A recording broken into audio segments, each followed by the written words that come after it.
안녕하세요. 반갑습니다. 만성통증연구소의 최명원입니다. 저희 연구소에서는 웰빙 지향성 통증을 강조하고 있습니다. 통증을 다루는 시기, 통증을 극복하는 시기는 매우 힘들고 어렵다는 것을 알고 있습니다. 하지만 이 시기가 잘 지나가면 우리는 더 행복해지고 더 건강한 삶을 살게 될 것입니다. 이러한 희망을 담아 제가 이 단어를 선택한 것도 있고요. 또 통증을 극복하고 견뎌내고 이겨내기 위해서 꼭 필요한 것이 행복이기 때문에 그렇습니다. 지난 시간에 우리는 통증에 대해서 알아봤습니다.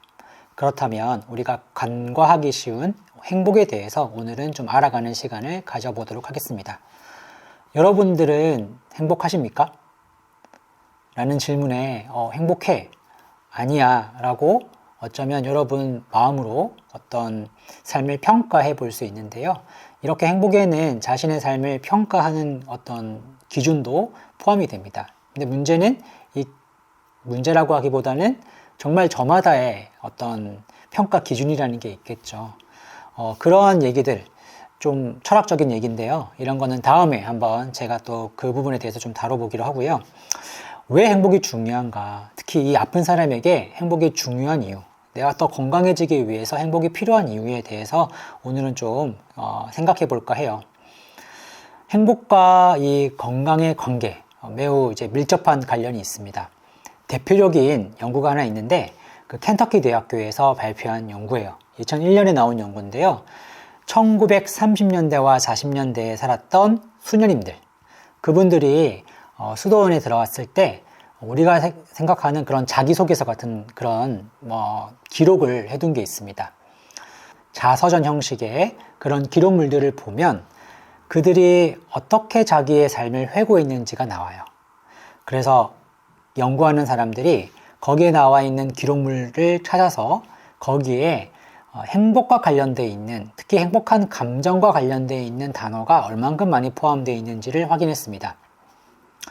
예를 들어 이런 거죠. 여기에 나와 있는 기록을 보면 어떤 분은 이렇게 자신의 스토리를 적었어요. 하나님은 나에게 헤아릴 수 없는 은혜를 베푸심으로써 나를 새로운 삶으로 인도하셨다. 작년 노트르담 수녀원에서 보낸 수녀 견습 시절은 너무 행복하였다. 나는 이제 충만한 기쁨으로 수녀복을 입을 수 있기에, 이런 식으로 자신의 삶을 돌아볼 때 풍부한 어떤 감정에 대한 단어들을 쓴 그런 수녀님이 계셨고, 또 어떤 분들은 이제 그러지 않고 정말 무미건조하게 나는 언제 태어났고, 그리고 어디서 수학 공부를 했고, 그리고 나는 이제 성직자로서의 삶을 살아가려고 한다. 이렇게 조금 더 건조하게 자신의 삶을 기록한 분들이 있습니다. 이런 자서전적 글쓰기를 통해서 어떤 걸 발견했냐면 긍정적인 어떤 단어, 긍정적인 감정을 드러내는 단어를 포함한 수가 많으면 많을수록, 즉 긍정 표현을 많이 한 사람일수록 더 오래 살았다는 거죠. 이게 이제 1930년에 적었으니까 그분들이 언제 돌아가셨는지가 추적 가능하잖아요.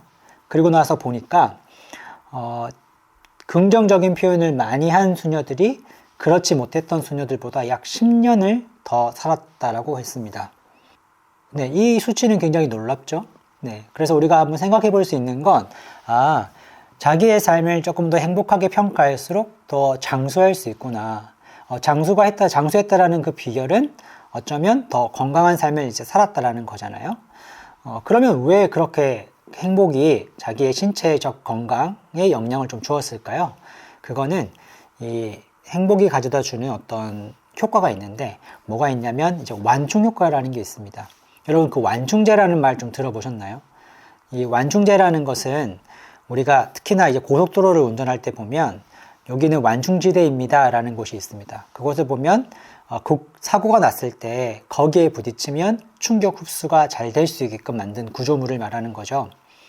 우리 삶에서 어떤 위기가 찾아올 수 있습니다. 어려움이 찾아올 수 있습니다. 그게 몸이 아픈 분들은 통증일 수 있습니다. 해결되지 않는 통증이 미칠 수 있죠. 내 삶에 좋지 않은 영향으로. 근데 그럴 때 보다 행복한 사람들이 그 오는 충격들을 잘 견뎌내고 흡수해낼 수 있다라는 그런 말입니다. 그래서 사실은 좀 더 건강해지기를 바란다면 미뤄왔던 행복들을 여러분들이 지금 가지셔야 됩니다. 그런데 이제 행복에 대해서 우리가 좀 나누다 보면 어떻게 행복해지는지, 내가 행복이 중요하다는 건 아는데 근데 어떻게 하면 행복해질까, 이런 것들에 대해서 이제 좀 고민되실 텐데요. 중요한 거 하나만 제가 말씀을 드리고 오늘은 좀 마무리할까 하는데요. 행복한 사람들은요, 그러니까 우리가 이 삶을 살아갈 때 다양한 삶의 영역이 있지 않습니까? 뭐 가족, 경제, 그리고 직장, 취미, 종교적인 생활, 그리고 친구, 공동체, 그리고 학업, 뭐 다양한 그런 내가 삶의 중요한 영역들이 있을 거예요. 건강도 포함해서요. 그런데 행복한 사람들은요, 어떤 불가능한 일, 내가 바꿀 수 없는 일, 노력해도 잘 안 되는 일에 많이 노력하지 않는다라고 해요. 그리고 행복한 사람들은 내가 노력을 했을 때 변화가 바로바로 일어날 수 있고 쉽게 쟁취할 수 있는 어떤 삶의 영역에 훨씬 더 많은 집중을 한다라고 합니다. 예를 들어 볼게요. 제가 만난 만성통증 환자분들은 대체로 이러한 삶의 영역 중에 가장 중요하게 생각하는 부분이 바로 건강 부분입니다. 왜냐하면 지금 몸이 아프기 때문에, 그리고 몸에 어떤 적신호가 있기 때문에 아프다고 생각하기 때문에 자신의 건강 문제가 가장 중요하게 다루고 있어요. 그렇게 해서 뭐 6개월, 1년 혹은 그 이상으로 건강에 많이 투자를 하고 있습니다. 통증 관리에 투자를 하고 있습니다. 그런데 뜻대로 잘 되지 않아요. 그래서 불만족스러워요. 그래서 고통당해요. 내가 노력하는데 왜 이렇게 잘 결과가 나오지 않을까? 이렇게 되죠. 조금 더 우리가 행복해지기 위해서는 사실 건강 이외에 우리가 다뤄야 될 더 많은 삶의 영역들이 있습니다. 여러분에게 중요한 건 뭔가요? 가족, 경제, 집, 혹은 일, 혹은 내가 이루고 싶은 어떤 꿈, 이런 것들이 사실은 우리가 또 쓸 수 있는, 우리가 써야만 하는 에너지를, 그런 삶의 영역이 될 수 있습니다. 바라건대 내가 쏟아부었던 이 건강 문제, 이게 해결되지 않으면 나는 아무것도 할 수 없어, 이런 혹시 마음을 갖고 계십니까? 그렇다면 이제는 조금 더 그런 부분을 내려놓고요, 내가 조금 더 노력하면 쉽게 얻을 수 있는 것, 바로 거기에 좀 더 집중하시면 조금 더 행복한 삶을 살 수 있게 된다고 합니다. 당장 오늘부터 해볼 수 있을 것 같아요. 만약에 내 삶에서 중요한 게 뭘까? 물론 건강도 중요하죠. 하지만 예를 들어 가족이 중요하다면 오늘 이 시간, 아니면 오늘이 지나기 전까지 사랑하는 가족에게 따뜻한 말을 한다거나 문자 메시지를 보낸다거나 아니면 함께 식사를 한다거나 그런 시간을 좀 가져보면 좋겠습니다. 네, 오늘은 웰빙 지향성 통증에 대해서, 그쪽에 특히 웰빙에 대해서 한번 다뤄봤어요.